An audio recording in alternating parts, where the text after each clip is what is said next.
प्यारे साथियों, नमस्कार। ये जो क्लास है, अब इसमें पढ़ेंगे हम प्रजातंत्र का अभिजन सिद्धांत, है ना। एलाइट थ्योरी जो है डेमोक्रेसी की, उसका अध्ययन करेंगे इस क्लास में और बहुत बड़े अच्छे से समझेंगे क्या है ये एलाइट थ्योरी। शास्त्रीय थ्योरी जो हमने इसके पहले वाली क्लास में पढ़ा, अभिजन सिद्धांत या एलाइट थ्योरी जो है, और ये जो डेमोक्रेसी की एलाइट थ्योरी है, इनमें भी क्या अंतर है, थोड़ा सा इसको भी देखेंगे।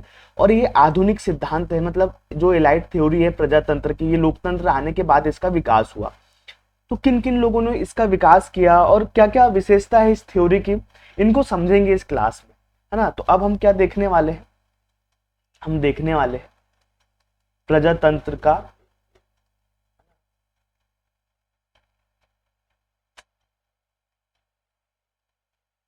प्रजातंत्र का बहुल अभिजनवादी सिद्धांत,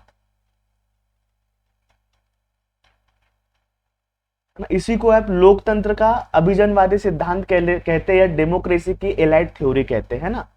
अंग्रेजी में अगर आप देखो तो अंग्रेजी में आप इसको क्या कहेंगे, इसे कहेंगे elitist theory of democracy. Democracy, है ना। क्या है ये थ्योरी? तो ये थ्योरी में जो हमारे अभिजनवादी सिद्धांतकार है, ये लोकतंत्र को महत्व देते हैं। इन्होंने लोकतंत्र को महत्व दिया है, इसलिए इसे प्रजातंत्र का अभिजनवादी सिद्धांत कहा जाता है ना। और जो शास्त्रीय विचारक थे, उन्होंने केवल संगठन में, समूहों में देखने की कोशिश की, सरकार में, कि एक्चुअल में शक्ति किसके पास होती है। तो उसमें और इसमें ये अंतर है। इन विचारकों ने लोकतंत्र को महत्व दिया, इसलिए इसको हम लोकतंत्र का अभिजनवादी सिद्धांत कहते हैं, है ना। क्योंकि इसमें केंद्र में कौन है अध्ययन के, तो आप कहेंगे लोकतंत्र है। इसकी शुरुआत हम करते, एक बहुत अच्छी बात कही है हमारे एक विचारक ने। देखो, इन विचारक का नाम है Lord James Bryce. Lord James Bryce ने कहा है कि संभवतः किसी भी प्रकार के शासन को, किसी भी प्रकार के शासन को महान नेताओं की इतनी आवश्यकता नहीं पड़ती। महान नेताओं की इतनी आवश्यकता नहीं पड़ती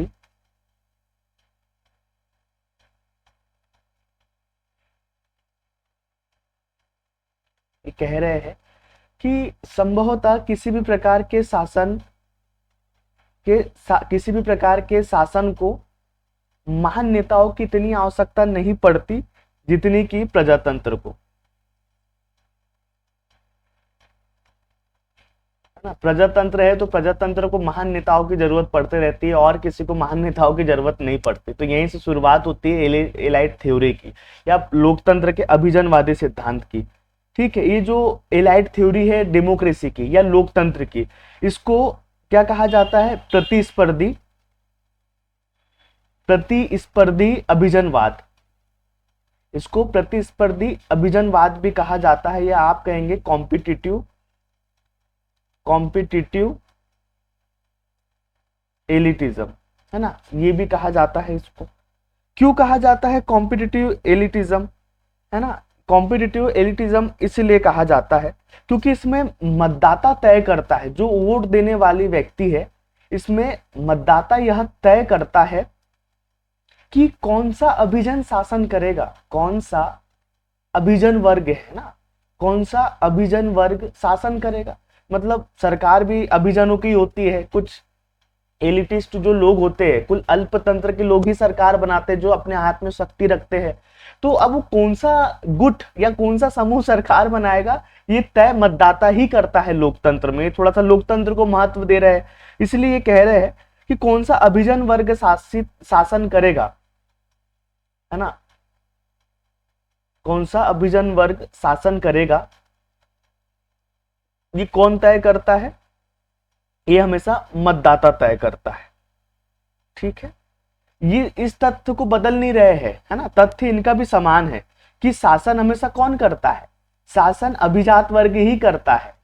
क्योंकि हम एलाइट थ्योरी देख रहे हैं, तो अभिजात वर्ग मतलब एलाइट लोग या कुछ अल्पतंत्र के लोग, है ना, कुछ छोटा सा समूह जो शक्ति के रूप में चाहे आर्थिक हो, राजनीतिक हो, सामाजिक हो, या धन के रूप में हो, है ना कहीं प्रतिष्ठा के रूप में जो भी व्यक्ति शक्ति अपने पास रखते हैं, चाहे वो नेता हो, नौकरशाही हो, उद्योग के लोग हो, कला के लोग हो, या कोई भी एक्स वाई जेड जो अपना प्रभाव रखते हैं समाज में, वही लोग शासन करते हैं जिनके पास धन संपत्ति खूब होती है। ये लोग समूह में रहना पसंद करते हैं, संगठन में रहना पसंद करते हैं, और एक्चुअल में शासन थोड़े से मुट्ठी भर लोग करते हैं, उन्हीं को एलाइट कहा जाता है ना। तो ये भी स्वीकार करते हैं कि शासन अभिजात वर्ग ही करता है, पर उसको जनता डिसाइड करती है, जनता निर्णय करती है कि कौन सा वर्ग शासन करेगा, कौन सी पार्टी के एलाइट वर्ग शासन करेंगे। तो इसी को क्या कहा जाता है, प्रतिस्पर्धी अभिजनवाद भी इसको दूसरा नाम दिया जाता है। ठीक है, ये समझे यहां तक आप। एक चीज और देखिए, ये जो हम देख रहे हैं, हम क्या देख रहे हैं अभी, हम देख रहे हैं लोकतंत्र का अभिजनवादी सिद्धांत, अभिजनवादी सिद्धांत, है ना। तो इसको एक नाम से और जाना जाता है, इसको कहा जाता है लोकतंत्र का बहुलवादी, है ना, बहुलवादी या विशिष्ट वर्गवादी। इसको विशिष्ट वर्गवादी भी कहा जाता है, विशिष्ट वर्गवादी सिद्धांत। ठीक है, ये ध्यान रखेंगे आप, इनको क्या कहा जाता है, और दूसरे नाम से जैसे कि मैंने आपको बताया, है ना, इनको कहा जाता है बहुलवादी। ठीक है, बहुलवादी के साथ साथ में विशिष्ट वर्गवादी भी इनको कहा जाता है। ठीक है, और इसके अलावा प्रतिस्पर्धी अभिजनवाद भी इन्हीं को कहा जाता है। ये लोकतंत्र को ज्यादा महत्व देते हैं। ठीक है, यहां तक आप क्लियर समझ गए। अब थोड़ा सा हम देख लेते हैं कि जो शास्त्रीय थ्योरी थी, शास्त्रीय सिद्धांत थे, जिनको हम कहते हैं क्लासिकल एलाइट थ्योरी, और जो ये बहुलवादी या लोकतंत्र के अभिजात वर्ग है ना, इनमें क्या अंतर है, थोड़ा सा इस अंतर को समझ लीजिए आप। क्लासिकल एलाइट थ्योरी और जो बहुलवादी या डेमोक्रेसी की एलाइट थ्योरी है, इनमें क्या अंतर है। तो देखो, ये जो बहुल अभिजनवादी जिनको हम डेमोक्रेसी एलाइट कहते हैं ना, डेमोक्रेटिक एलाइट, ये क्या करते हैं, इन्होंने जो शक्ति है, जो पावर है, ठीक है, उसको ओपन एंडेड रखा है। ओपन एंडेड यानी कि मुक्त रखा है। इनका मानना है कि समाज जो होता है, समाज में बहुत सारे वर्ग होते हैं ना, बहुल थ्योरी है, बहुत सारे वर्ग होते हैं, एलाइट लोग बहुत सारे हो सकते हैं ना, और मतदाता एक एक करके उनका चयन करते हैं ना, तो बहुत सारे वर्ग होते हैं। कौन से वर्ग, अभिजन वर्ग, है ना। तो ये मानते हैं कि समाज में बहुत सारे अभिजन वर्ग होते हैं। जबकि जो शास्त्रीय थ्योरी थी, जो शास्त्रीय अभिजन, है ना, क्लासिकल एलाइट थ्योरी जो थी, वो क्या मानते थे, एक बंद वर्ग मानते थे, शक्ति को बंद वर्ग में सीमित मानते थे, शक्ति को। ये अंदर, ये शक्ति को ओपन एंडेड मानते हैं कि कोई भी समूह आ सकते हैं, है ना। लोकतंत्र, क्योंकि लोकतंत्र में बहुत सारे समूह होते हैं, तो शक्ति जो होती है बहुत सारे समूह में बिखरी हुई होती है, ओपन एंडेड है। जबकि ये क्या मानते, क्लोज्ड, ठीक है, क्लोज्ड एंडेड मानते हैं, या क्लोज्ड क्लास मानते हैं। क्लोज्ड क्लास जो हम पढ़े ना, पेरेटो, मोस्का, मिसेल्स, ये आते हैं क्लासिकल एलाइट थ्योरी में। तो ये पावर को क्लोज एंडेड मानते हैं कि केवल कुछ ही लोगों में होती है। ये कहते हैं नहीं, कोई भी हो सकता है, क्योंकि लोकतंत्र में बहुत सारे एंड होते हैं ना, तो पावर ओपन एंडेड होती है। ठीक है, ये पहला अंतर है दोनों में, ध्यान रखिएगा। ये डेमोक्रेसी की एलाइट थ्योरी है। तो ये जो डेमोक्रेसी वाले एलाइट है, ये मानते हैं कि जो शक्ति है ना, उसके बहुत सारे केंद्र होते हैं, शक्ति के बहुत सारे केंद्र होते हैं ना। और वो नहीं मानते थे, वो केवल एक ही केंद्र मानते थे कि कुछ समूह के पास ही होती है, एक ही समूह होता है जो सत्ता में होता है। जबकि मानते हैं जैसे लोकतंत्र में बहुत सारे समूह होते हैं, इसलिए जो शक्ति है बहुत सारे लोगों के पास में होती है, ये इनका मानना है। दूसरा, यहां तक समझ गए। देखो, शास्त्री जो हमारे एलाइट थ्योरी को मानने वाले लोग थे, मोस्का, पेरेटो, मिल्स, ये क्या मानते थे कि जो पावर होता है या जो सत्ता में जो लोग होते हैं, वो केवल एक समूह के लोग होते हैं, जो एलाइट लोग होते हैं, इनका एक ही समूह होता है है ना, चाहे वो उद्योगपति हो, नौकरशाही के, राजनेता के लोग, हाँ, पर उनने माना था बदलता है, पर धीरे धीरे बदलता है। पर डेमोक्रेसी वाले क्या मानते हैं, जिनको अभी हम बहुत सारे विचारक देखेंगे, ये कहते हैं नहीं भैया, डेमोक्रेसी में बहुत सारे समूह होते हैं जिनके पास पावर होती, पावर तो एलाइट के पास ही होती है, ये भी वही मानते हैं, पर बहुत सारे होते हैं, मतलब ओपन एंडेड होते हैं, कोई भी आ सकता है पावर में। डेमोक्रेसी क्या बात करती है कि ज्यादा से ज्यादा इसमें लोग हो, ज्यादा से ज्यादा खुलापन हो, इसलिए बहुत सारे लोगों में हो सकता है, पावर के केंद्र केवल एक दो नहीं हो सकते, जो पुराने एलाइट थ्योरी वाले मानते हैं, क्लासिकल, ये मानते नहीं, बहुत सारे सोर्सेज होते हैं पावर के। तो बस ये थोड़ा सा अंतर है। अब देखते हैं कुछ मुख्य ऐसे विचारक हुए हैं हमारे, जिन्होंने इस जो डेमोक्रेसी की एलाइट थ्योरी है इनको आगे बढ़ाया है। तो अब क्या करते हैं, उन विचारकों को हम क्रमबद्ध रूप से देख लेते हैं। तो पहले जो हमारे विचारक है ना, इस थ्योरी के, कौन सी, डेमोक्रेटिक एलाइट थ्योरी के पहले विचारक है, जिनका नाम है मैनहाइम। मैनहाइम, है ना, इनके विचार देख लेते हैं। मैनहाइम के विचार, इन्होंने क्या कहा है अपने डेमोक्रेसी के एलाइट थ्योरी को लेकर। तो मैनहाइम के विचार देख लीजिए। मैनहाइम, है ना, मैनहाइम जो है, इन्होंने अपने विचार दिए हैं, इन्होंने एक बुक लिखी, इनकी बुक का नाम है ideology, ideology and utopia. Ideology and utopia में इन्होंने अपने विचार लिखे, ये बुक इन्होंने लिखी थी 1936 में। ठीक है, तो इन्होंने क्या विचार दिए, देखो कि लोकतंत्र में, ये कहते हैं लोकतंत्र में क्या होता है, लोकतंत्र में जो नागरिक है, लोकतंत्र में जो नागरिक है या जो मतदाता है, ये क्या करते हैं, लोकतंत्र में नागरिक या मतदाता, है ना, जो निर्णय निर्माण के कार्य है या जो नीति निर्माण के कार्य है, इसको ऐसा समझेंगे, लोकतंत्र में क्या करते हैं मतदाता, जो नीति निर्माण के कार्य है ना, जो नीति निर्माण के कार्य है, नीति निर्माण के कार्य क्या करते हैं मतदाता, एक विशिष्ट वर्ग को सौंप देते हैं, जिनको हम एलाइट कहते हैं, विशिष्ट वर्ग को सौंप देते हैं, है ना, जो सांसद और ये जो राजनीति के लोग होते हैं। तो लोकतंत्र में मतदाता अपने जो नीति निर्माण के कार्य है वो कुछ विशिष्ट वर्ग को सौंप देते हैं। तो विशिष्ट वर्ग को सौंपने से, इस विशिष्ट वर्ग को अपने कार्य सौंपने से, अपने कार्य सौंप देने से जो लोकतंत्र है ना, लोकतंत्र शून्य नहीं हो जाता, शून्य नहीं हो जाता।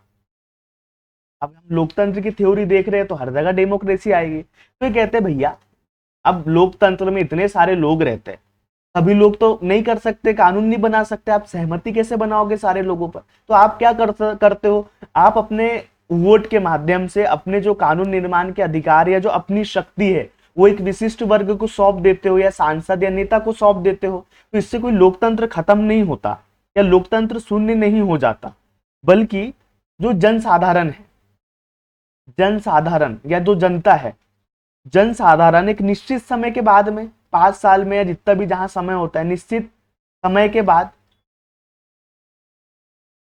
वोट डालकर अपनी आशंका प्रदर्शित करते हैं, वोट डालकर अपनी जो आकांक्षाएं है,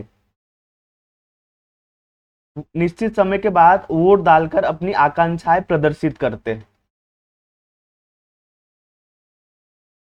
है ना, वोट डालकर मतदाता निश्चित समय के बाद अपनी आकांक्षाएं प्रदर्शित करते हैं। तो इससे ये पता चलता है कि नहीं भैया, लोकतंत्र बना हुआ है। ये जनता क्या करती है, आगे कहते हैं कि जनता अपने मताधिकार द्वारा,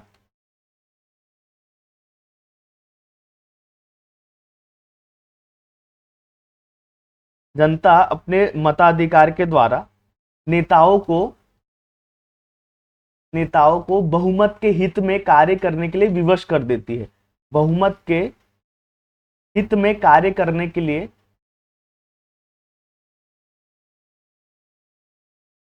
विवश कर देते।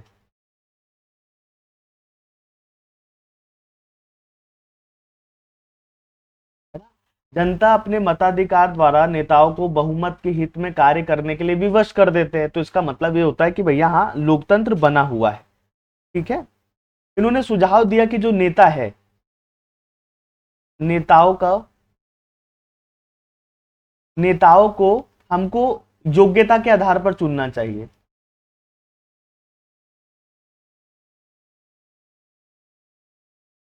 है ना, ताकि जनता से तालमेल बैठा रखे नेता, इसलिए नेताओं को ना योग्यता के आधार पर चुनना चाहिए। ठीक है। और जो विशिष्ट वर्गवादी होते हैं, जो विशिष्ट वर्गवादी होते हैं और जो वह आमजन, जो आम जनता होती है, आम जनता, इनके बीच दूरी कम होनी चाहिए।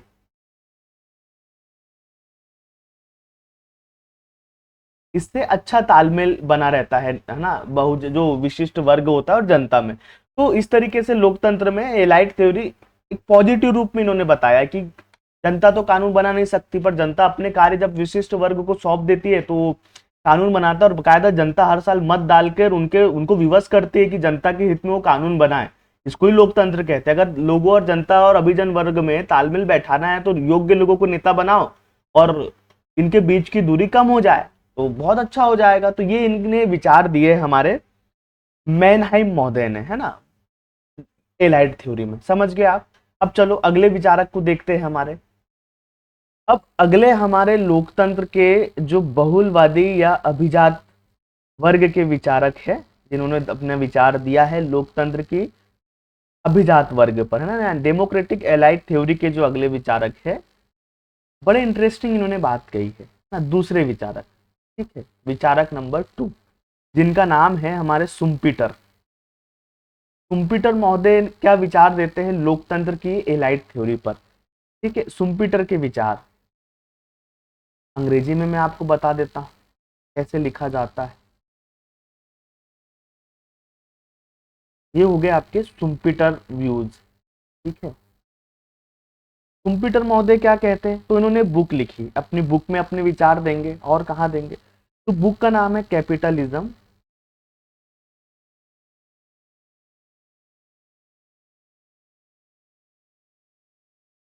Capitalism socialism, capitalism socialism and democracy. ठीक है, ये 1942 में इन्होंने एक किताब लिखी।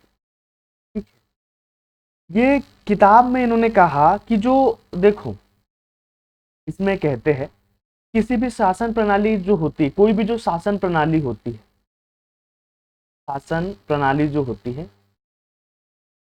जो शासन प्रणालियां होती है, या शासन प्रणालियों की पहचान उनकी संस्थाओं से की जाती है, पहचान उनकी संस्थाओं से की जाती है। संस्थाएं समझते हैं आप, जैसे कि कार्यपालिका, न्यायपालिका, विधायिका, चुनाव आयोग, है ना, ये जितने भी लोग होते हैं ये संस्था के रूप में होते हैं। तो यहाँ किन लोगों का शासन है, अगर आप इसको समझ लोगे, यहाँ भी कुछ अल्पतंत्र का शासन होता है, तो इसका सीधा सा मतलब आता है कि पूरे के पूरे लोकतंत्र में अल्पसंख्यक का, अल्प जो अल्पसंख्या में जो समूह होता है उसका शासन होता है ना। तो जो प्रणालियां कैसी है, वो कैसे काम कर रही, जब इनका अध्ययन करते हो तो पूरा लोकतंत्र को आप समझ जाओगे। तो ये कहते हैं शासन प्रणालियों की पहचान उनकी संस्थाओं से की जाती है ना। और देखा जाता है, देखा जाता है कि जो सर्वोच्च कानून और नीति बनाने वाले, जो सर्वोच्च कानून और नीति बनाने वाले हैं, संस्थाओं से लोकतंत्र की या शासन प्रणाली की पहचान की जाती है। और हम ये देखते हैं कि जो सर्वोच्च कानून और जो नीतियां बनाने वाले हैं, नीतियां बनाने वाले हैं, इनको नियुक्त कैसे किया जाता है, नियुक्त कैसे किया जाता है, इन्हें नियुक्त कैसे करते और हटाते कैसे है ना। इससे समझ में आ जाता है कि किसी देश में एक्चुअल में शासन प्रणाली कैसी है। ठीक है, ये कहते हैं कि जो लोकतंत्र है वो अलग इसलिए है ना, लोकतंत्र अलग इसलिए है, लोकतंत्र शासन प्रणाली जो अन्य शासन प्रणालियां है दूसरी,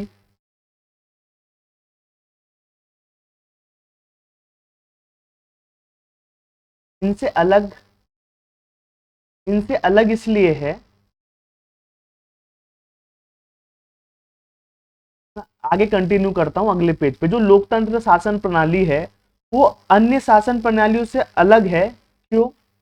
क्योंकि जो लोकतंत्र होता है, ध्यान रखिएगा, लोकतंत्र में निर्णय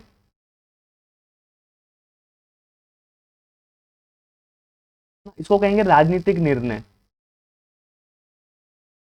लोकतंत्र में निर्णय या राजनीतिक निर्णय नेताओं के द्वारा किए जाते हैं, इसलिए अलग है। लोकतंत्र शासन प्रणाली इसलिए अलग है कि उसमें जो निर्णय है नेताओं के द्वारा किए जाते हैं, ठीक है, इसलिए शासन प्रणाली सबसे अलग है। जनसाधारण यहाँ पर निर्णय नहीं लेता, बल्कि निर्णय कौन लेते हैं? नेता लोग लेते हैं, ठीक है।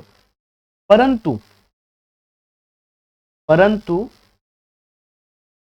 जो जनसाधारण होता है या मतदाता, जनसाधारण या जो मतदाता होता है, इनके वोट प्राप्त करने के लिए, इनके वोट प्राप्त करने हेतु इनके वोट प्राप्त करने हेतु यहाँ नेताओं में खुली प्रतिस्पर्धा होती है। नेताओं में खुली प्रतिस्पर्धा होती है ना, कंपटीशन या खुली प्रतिस्पर्धा होती है। तो ये लोकतंत्र की खूबी है। इन्होंने ये समझा है कि लोकतंत्र में ये व्यवस्था इसलिए सबसे अलग है क्योंकि इसमें जो राजनीतिक निर्णय लिए जाते हैं उन नेताओं के द्वारा लिए जाते हैं, जनता निर्णय नहीं लेती। आगे बताते हैं कि लोकतंत्र ऐसी व्यवस्था है जिसमें मतदाता के वोट प्राप्त करने के लिए जो नेता लोग हैं इनमें कंपटीशन होता है। आपने हमारे चुनाव में यही तो देखा है कि नेता लोग किस तरीके से कंपटीशन करते हैं, बहुत सारे विचार, बहुत सारी योजनाएं और सब हमारे सामने रखते हैं। फला करेंगे, ठिकाना करेंगे, ढिमका कम करेंगे, इनका करेंगे, सब करेंगे, आपका विकास करेगा, हमको वोट दो। तो इन्होंने बताया पहली बार हमारे सुम्पीटर ने, ठीक है, ये किसने कहा है? तो सुम्पीटर ने कहा है कि नेता लोग जनता के वोट प्राप्त करने के लिए खुली प्रतियोगिता करते हैं। ये बहुत प्यारी विशेषता है लोकतंत्र की। यही एलाइट थ्योरी, एलाइट यानी कि नेता ही कुछ एलाइट लोग हैं, अभिजनवादी है जो निर्णय कर रहे हैं, तो ये एलाइट थ्योरी होगी डेमोक्रेसी की। पर इनमें प्रतिस्पर्धा होती है वोट के लिए, जनता के वोट प्राप्त करने के लिए। ये बात यहाँ पर हमारे सुम्पीटर महोदय कह रहे हैं। इसमें और क्या होता है? जो नेता होते हैं, नेता असीम शक्ति का उपयोग नहीं कर सकते, है ना। एक चीज अच्छी है कि नेता असीम सत्ता का उपयोग नहीं कर सकते। लोकतंत्र में नेता असीम सत्ता का उपयोग नहीं कर सकते, है ना, नहीं कर सकते। उनको संविधान के अनुसार ही काम करना पड़ता है। पर ये क्या कर सकते हैं? ज्यादा से ज्यादा जन समर्थन प्राप्त कर सकते हैं।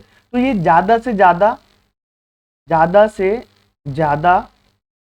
राजनीतिक बाजार से, राजनीति को एक बाजार माना, तो ये ज्यादा से ज्यादा राजनीतिक बाजार से क्या करते हैं? ग्राहक आकर्षित करते हैं, ग्राहक आकर्षित करते हैं, यानी कि मतदाता को आकर्षित कर। जनता यहाँ मतलब नेता एक्सट्रीम पावर का उपयोग नहीं कर सकते। कब कर सकते हैं? कुछ सीमित पावर का उपयोग कब कर सकते हैं? जब राजनीतिक बाजार से, यानी कि जनता से या मतदाता से वो ज्यादा से ज्यादा मतों को आकर्षित करे। तो बाजार, राजनीति को अगर एक बाजार मान लिया जाए तो मतदाता उसके ग्राहक हो गए। तो ये ज्यादा से ज्यादा ग्राहकों को आकर्षित करने की कोशिश करते हैं। ये बड़ी प्यारी खूबी है लोकतंत्र की जो हमारे सुम्पीटर महोदय बताते हैं। तो अब इस राजनीतिक बाजार से ज्यादा मतदाता को आकर्षित करने के लिए प्रतियोगिता होती है। ग्राहकों को आकर्षित करते, मतदाताओं को आकर्षित करते, किस माध्यम से, कैसे मतदाता को आकर्षित करेंगे? तो मतदाता को आकर्षित करने के लिए बहुत सारी नीतियां इन्हीं के माध्यम से कर सकते हैं नेता। बहुत सारी नीतियां व कार्यक्रम जनता के सामने रखेंगे। नीतियां और कार्यक्रम के माध्यम से आकर्षित करते हैं मतदाताओं को, है ना। बहुत सारे देखो, मेन उद्देश्य होता है लोकतंत्र का सत्ता हासिल करना, या किसी भी शासन प्रणाली में, है ना। तो सत्ता प्राप्त करने के लिए इनमें प्रतियोगिता होती है नेताओं में कि कैसे ज्यादा से ज्यादा वोट प्राप्त करे और सरकार बनाए। तो जब नेताओं में प्रतिस्पर्धा होती है जनता के वोट प्राप्त करने के लिए, तो प्रतिस्पर्धा में कैसे ग्राहकों को आकर्षित करेंगे या मतदाताओं को आकर्षित करेंगे? तो वो बहुत सारी नीतियां और कार्यक्रम जनता के सामने या जनता के समक्ष प्रस्तुत करेंगे, जिससे जो जनसाधारण है, जनसाधारण को इससे क्या होगा, जनसाधारण को अपनी पसंद की, देखो ये जनता के पक्ष में कैसे आ रहा, जनसाधारण को अपनी पसंद की नीतियां और जो कार्यक्रम है इनको चुनने का मौका मिल जाता है। मतलब जो जिनके कार्यक्रम और नीतियां जनता को पसंद आती है, जनता उस पार्टी या उन नेताओं को वोट करते हैं। तो इससे जनता को अपनी पसंद की नीतियां और कार्यक्रमों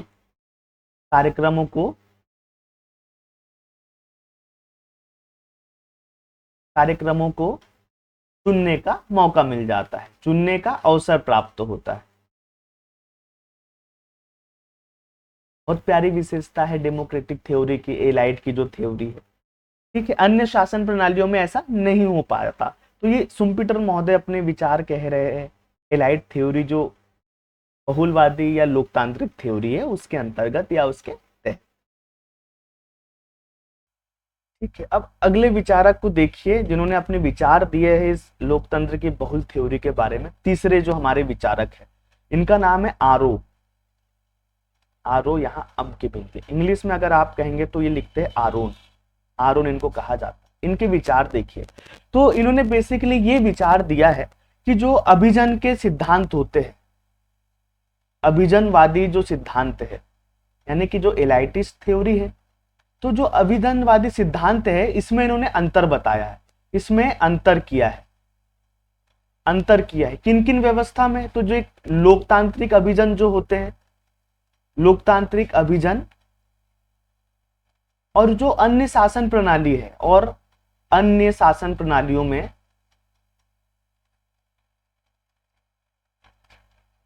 जो अभिजन होते हैं उनमें इन्होंने अंदर किया है।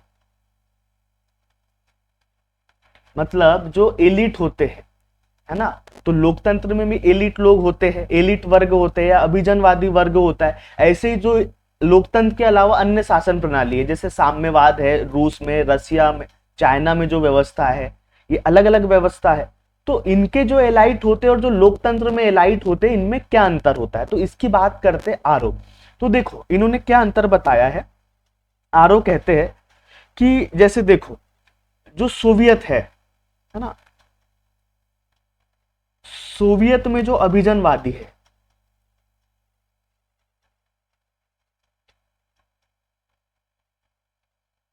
ना, सोवियत में जो अभिजनवादी है ये कैसे है, जो सोवियत में अभिजनवादी है इसमें एक ही विशिष्ट वर्ग को, सोवियत में जो अभिजनवादी है इसमें क्या होता है, इसमें एक ही विशिष्ट वर्ग को, यानी कि एक ही विशिष्ट वर्ग आप किसको कहेंगे, तो आप कहेंगे वहां पर जो पार्टी होती है, जो एक साम्यवादी पार्टी का शासन होता है ना, तो पूरी की पूरी शक्ति केवल एक ही दल के पास में होती है ना। तो सोवियत में अभिजनवादी जो होते हैं इसमें एक ही विशिष्ट वर्ग के पास, है ना, इसमें क्या होता है, एक ही विशिष्ट वर्ग के पास शासन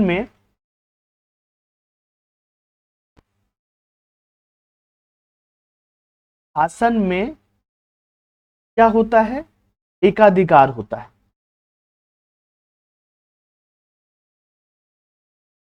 एकाधिकारवादी शक्ति होती है, ऐसा कह लीजिए। ये असीमित सत्ता का उपयोग करते हैं, ये लोग असीमित सत्ता का उपयोग करते हैं,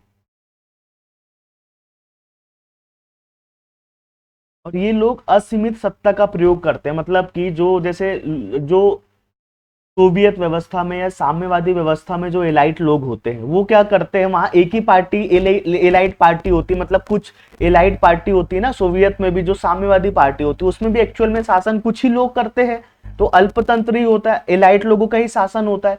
पर उनके शासन में अंतर ये होता है, सोवियत में जो व्यवस्था है या जो साम्यवाद में व्यवस्था है या जो चाइना में व्यवस्था है, यहाँ पर पूरा का पूरा पावर केवल एक एलाइट के पास में होता है, वो होती है साम्यवादी पार्टी। तो ये पूरा एकाधिकार बना के रखते हैं पूरी की पूरी व्यवस्था पर। जैसे चाइना में देखो, वहां साम्यवादी पार्टी के अलावा कोई सरकार बना ही नहीं सकता, पावर में आ ही नहीं सकता, विरोधियों को पैदा ही नहीं होने देते, है ना।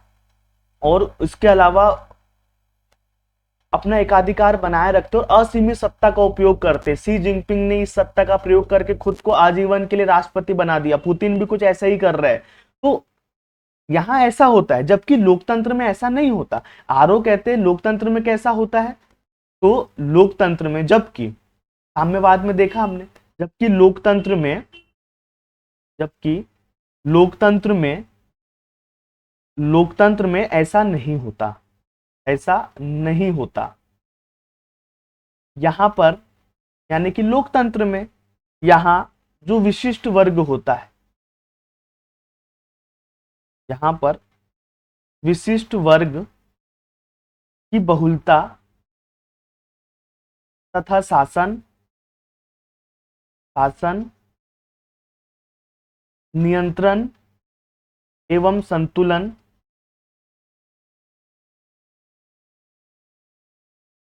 संतुलन पर आधारित होता है।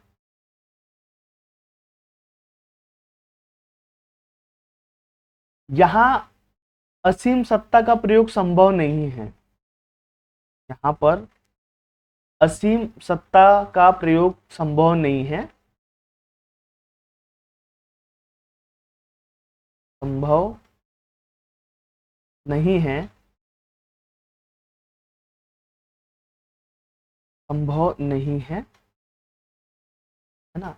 यह सुलह और समझौते पर आधारित होता है, सुलह और समझौते पर आधारित होता है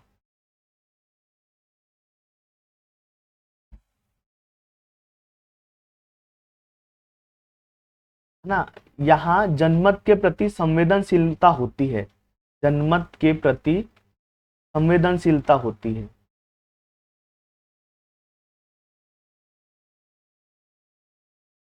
यहाँ जनमत के प्रति संवेदनशीलता होती है, ठीक है।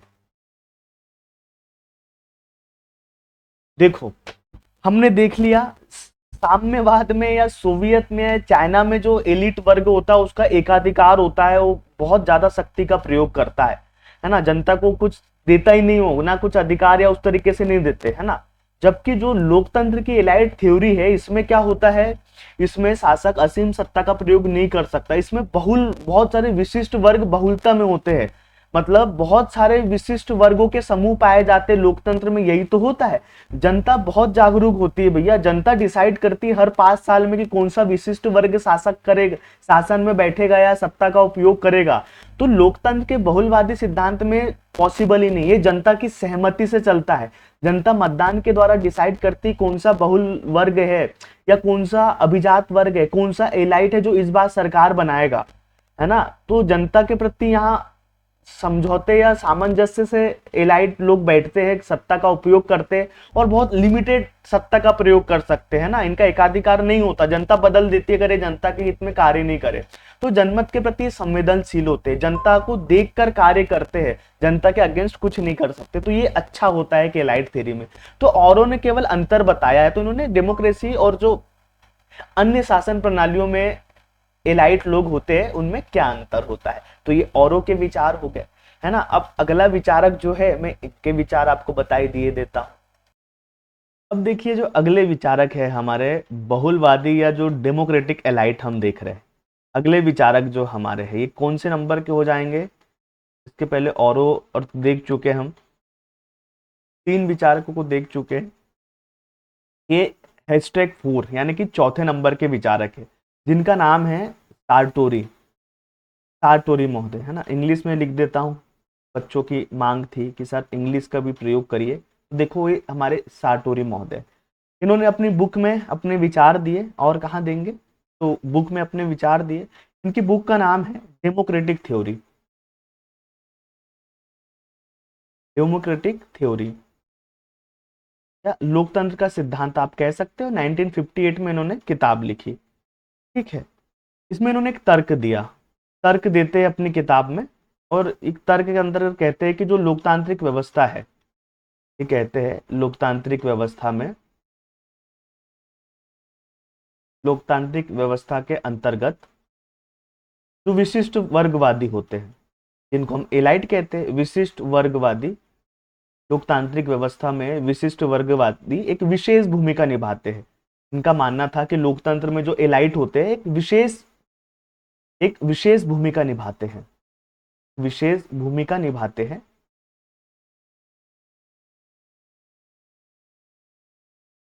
तो विशेष भूमिका क्या निभाते हैं? तो ये जो विशिष्ट वर्गवादी है, जितने भी एलाइटिस्ट है ना, इनको कहते हैं जो विशिष्ट वर्गवादी है, या जिनको अभिजन भी हम कहते हैं। तो भूमिका क्या होती है? विशिष्ट वर्गवादी जो होते हैं, ये क्या करते हैं? चुनाव के मैदान में मुकाबला करते हैं। ये लोग चुनाव के मैदान में उतरते हैं, है ना। जो इलाइट लोग हैं, जिनको सरकार बनाना है, जिनका पूरी की पूरी सत्ता शक्ति पर अधिकार होता है, तो ये लोगों का निर्णय, जो डेमोक्रेटिक थ्योरी है, जो डेमोक्रेसी की एलाइट थ्योरी है, इसमें ये लोग क्या करते हैं? विशिष्ट वर्गवादी एलाइट लोग चुनाव के मैदान में उतरते हैं, चुनाव के मैदान में उतरकर मुकाबला करते हैं, है ना। चुनाव के मैदान में उतरकर मुकाबला करते हैं, है ना। जब उतरकर मुकाबला करते हैं, ये मतलब कि ये जनता के सामने आते, जनता इनके मुकाबले को देखती है, ये जनता के सामने अपनी मांग रखते हैं, जिनके आधार पर जनता इनको वोट देती है। तो सोचो, ये लोकतंत्र नहीं है क्या? तो जनता सभी एलाइट की बात सुन रही है, तो जनता फिर उसी को चुनती है जो जनता के हित में होता है ना। तो ये लोकतंत्रवादी चुनाव के मैदान में मुकाबला करते हैं, ठीक है। तो इससे क्या होता है? ये कहते हैं इससे लोकतंत्र को खतरा नहीं है, इससे लोकतंत्र को खतरा नहीं है, खतरा नहीं है, या ये अपूर्ण नहीं करता, लोकतंत्र को अपूर्ण नहीं बनाता, ठीक है। इसी वजह से लोकतंत्र अपूर्ण नहीं बनता ये एलाइट लोगों से होने से, क्योंकि एलाइट लोग जनता में उतर के कंपटीशन कर रहे हैं। और जिस भी अभिजनवादी ने, एलाइट ने जनता को गुमराह करने की कोशिश की, तो चुनाव होने जनता उसको हटा देगी, है ना। तो इनको जनता का डर बना हुआ रहता है। तो इसलिए ना लोकतंत्र के लिए जरूरी है, एलाइट लोग लोकतंत्र को कमजोर नहीं करते। ये बात कह रहे हैं सार्टोरी। आगे कहते हैं ये कि भैया, ये आगे कहते हैं सार्टोरी की, जो जो जनसाधारण होता है, ये कहते हैं जनसाधारण, जो जनसाधारण होता है अपने आप, जनसाधारण अपने आप शासन चलाने में समर्थ नहीं होता। बताओ आप, जनता शासन चला सकती है क्या? आप आलोचना करते हो इलाइट की, कुछ ही लोगों का शासन होता है। ये कहते हैं कि जो जनसाधारण है, आम जनता है, मतदाता होते हैं ना भैया, ये शासन चलाने के योग्य नहीं होते, या समर्थ नहीं होते। कैसे हो सकते हैं आप खुद ही बताओ, समर्थ नहीं होते, है ना। तो मतदाता अयोग्य होते हैं शासन चलाने के लिए, इसलिए शासन सचमुच योग्य नेताओं का कार्य है।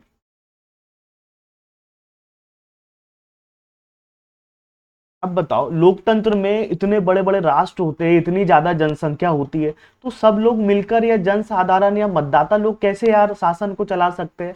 तो भैया, साटोरी महोदय देव मानुस है, इन्होंने कहा कि भैया, जनता नहीं चला सकती शासन, शासन चलाने के लिए योग्य नेता ही होने चाहिए, ठीक है। सुयोग्य नेता नहीं होंगे तो शासन कौन चलाएगा? तो ये लोकतंत्र के लिए तो अच्छा है ना, कि बुरा है? लोकतंत्र भैया, शासन उन्हीं ने बनाना चाहिए जो जिसमें निपुण है, आम जनता तो नहीं है शासन बनाने के योग्य। इसलिए इन्होंने कहा लोकतंत्र के लिए अच्छे है एलाइट लोग। ये बात कहते हैं, ये कहते हैं। बहुत प्यारी लाइन यहाँ पे एक सार्टोरी ने कही, जो मुझे व्यक्तिगत रूप से बहुत पसंद है। इस बात के लिए हमको इनको पूजा करना चाहिए इनकी, ये देव मानुस है, ऐसी बात कह रहे हैं। देखो क्या कह रहे हैं सार्टोरी। सार्टोरी महोदय यहाँ पर कहते हैं कि लोकतंत्र को असली खतरा, ये कहते हैं, लोकतंत्र को असली खतरा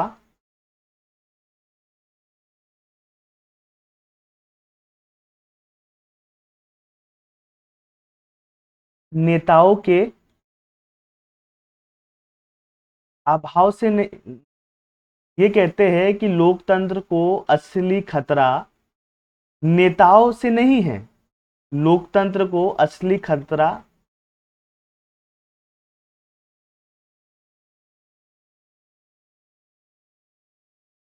लोकतंत्र को असली खतरा नेताओं से नहीं है, नेताओं से या नेताओं के अस्तित्व से नहीं है, ऐसा कर ले, नेताओं के अस्तित्व से नहीं है, अस्तित्व से नहीं है, या आप कहेंगे नेताओं से नहीं है। लोकतंत्र को असली खतरा नेताओं से नहीं है। नेता जितने ज्यादा रहेंगे तो ये लोकतंत्र के लिए खतरा नहीं है, बल्कि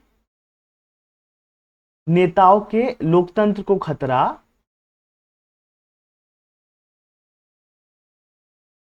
नेताओं के अभाव से है।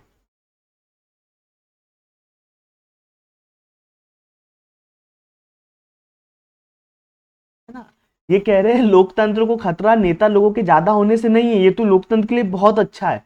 पर सोचो अगर नेताओं का अभाव है, नेता ही नहीं है, तो ये सबसे बड़ा खतरा है लोकतंत्र के लिए। फिर आपको कोई भी, चाहे वो सैन्य अधिकारी हो, कोई भी तानाशाही हो, ये व्यक्ति आके आपको मूर्ख बना के पूरी की पूरी सत्ता पर कब्जा कर लेगा, हिटलर जैसा बना देगा, या चीन जैसी पार्टी आप यहाँ पर आ जाएगी और वो लोग कुछ भी करेंगे अपने हिसाब से, ना तो आपको अधिकार मिलेंगे ना कुछ मिलेगा। ये लोकतंत्र में ही संभव है।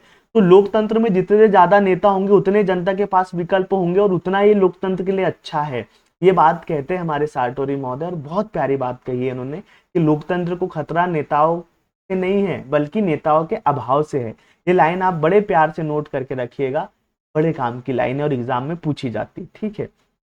यदि सोचो नेता नहीं होंगे ज्यादा, तो ज्यादा जब नेता नहीं होंगे, जब नेतृत्व का अभाव होगा या नेताओं का अभाव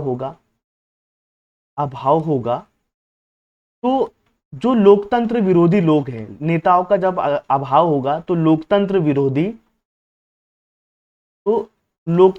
विरोधी विशिष्ट वर्ग जो होगा, लोकतंत्र विरोधी विशिष्ट वर्ग उन्हें गुमराह करेगा। जैसे पाकिस्तान या बांग्लादेश की स्थिति देखो, यहाँ नेताओं का अभाव था, नेताओं के अभाव होने से सेना ने कब्जा कर लिया पूरी की पूरी सत्ता पर और अपने हिसाब से तानाशाही चला रहे हैं। तो भैया लोकतंत्र हो, इसके लिए नेता होने ही चाहिए। जब नेता और बहुत सारे इलाइट समूह रहते हैं ना, तो जनता के पास विकल्प रहता है, अधिकार रहता है, लोकतंत्र बना रहता है। अगर वो हट गए, जैसे बांग्लादेश में हुआ, तो सेना, पाकिस्तान में हुआ, सेना शासन में आ जाएगी और फिर वो गुमराह करते रहेगी, पूरा देश बर्बाद होने लगेगा जैसे बांग्लादेश हो रहा है। इसलिए नेता लोग होने चाहिए और जनता अवेयर होनी चाहिए। लोकतंत्र जितना ज्यादा नेता और सब लोग होंगे उतने मजबूत होगा। बहुत सारे गुट मिलकर सरकार बनाएंगे तो कोई भी देश की ऐसी तैसी नहीं कर पाएगा। तो ये बात साटोरी ने कही, इसलिए मुझे इनका विचार बहुत पसंद है राजनीति में, इसलिए मैंने इनको देव मानुस कहा है। इतनी प्यारी बात कही है इन्होंने अपने लोकतंत्र के लिए, ठीक है। इन नेताओं को बहुत महत्व देते हैं। साटोरी ने क्या किया है, अगर आप देखो तो साटोरी ने नेताओं को महत्व दिया है, इन्होंने नेताओं को महत्व दिया है, ठीक है ना। क्योंकि जनसाधारण लोकतंत्र को नहीं संभाल सकती, लोकतंत्र को केवल नेता संभाल सकते, ये बात हमारे साटोरी महोदय कहते हैं। वो मेरे प्यारे सहपाठियों, हमारा जो डेमोक्रेटी वाला या डेमोक्रेसी की एलाइड थ्योरी है, लोकतंत्र का बहुजनवादी अभिजनवादी जो सिद्धांत है, वो यहाँ पर समाप्त होता है।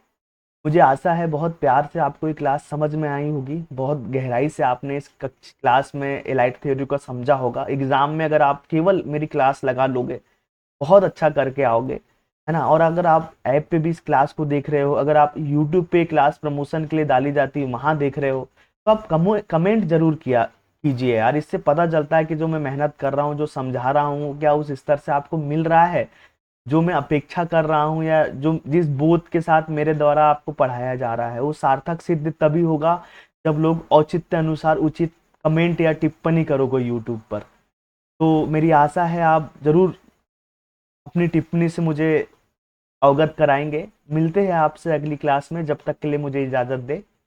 नमस्कार, जय हिंद, वंदे मातरम।